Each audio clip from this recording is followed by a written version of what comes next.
If you're on your TRT journey and you're in the beginning stages of it, you know that sometimes these dosage amounts can get a little bit confusing. Milliliters, milligrams, cc's, what's that all about? Well, this video is going to be all about helping you understand those. So you know how we start. Let's help each other.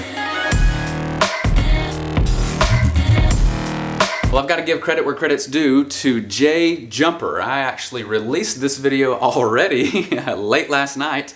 And then I only had about 300 people watch it, thankfully, before I could take it down because Jay Jumper, who is a firefighter paramedic, thank you for your service, left a comment that was very helpful, showing me where some of my information was off a little bit. And of course, I didn't mean it to be off, but we're all learning. And he was very classy in his comment. Didn't say, "You're dumb, that's dumb." And just basically said, hey, now you know, and we're helping each other. So this is the new and improved version of this video, even more helpful than the other one was. So all this talk about milliliters and milligrams, it can be a little bit confusing, but let me show you a way that will help you. First of all, first tip is this: you've got to look at your bottle to know how to figure all this out. So on your label, that's going to tell you everything that you need to know about how to figure all this out. On your label, what you're normally going to see is this: 200 milligrams, and then you're also going to see -ml.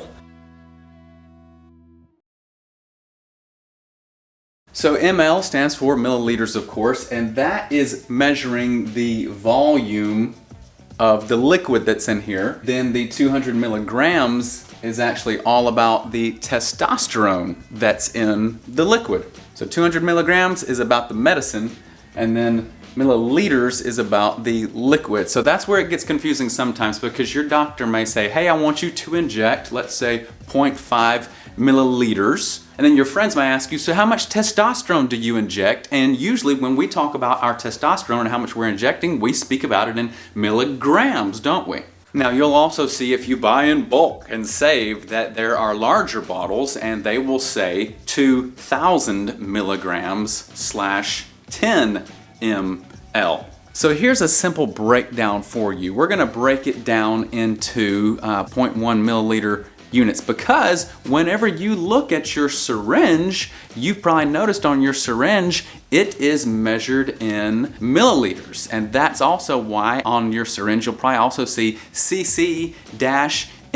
Why? Well, because cc's are the same as milliliters. We've all heard the people in the movies say things like, I need so many cc's of morphine, stat! cc's equal milliliters. So how do we break this down when we're dealing with a label that says 200 milligrams -ml or 2,000 milligrams 10 ml? Both of these are going to work the same. 0.1 milliliters is going to equal 20 milligrams of testosterone. So then 0.2 milliliters would be 40 milligrams. 0.3 would be 60 milligrams. 0.4 would be 80 milligrams of testosterone, and then that's where we get down to the 0.5 that's going to equal the 100 milligrams like we were talking about a second ago. So what if your label says something different? What if you're like my friend in Australia who put the message down and said, hey, my bottle says 250 milligrams -ml. How do we figure it out then?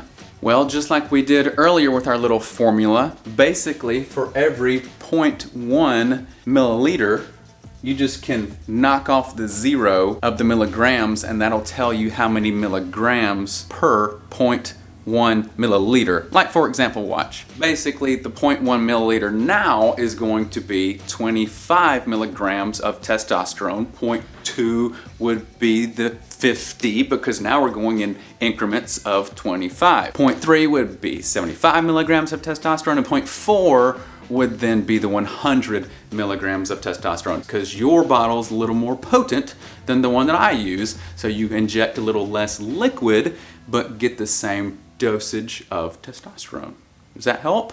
And this makes even more sense if we keep going, because watch. Now if we then go to 0.5 milliliters, which is half of 1 milliliter, that would then equal 125 milligrams, wouldn't it? And now 125 milligrams is half of the 250.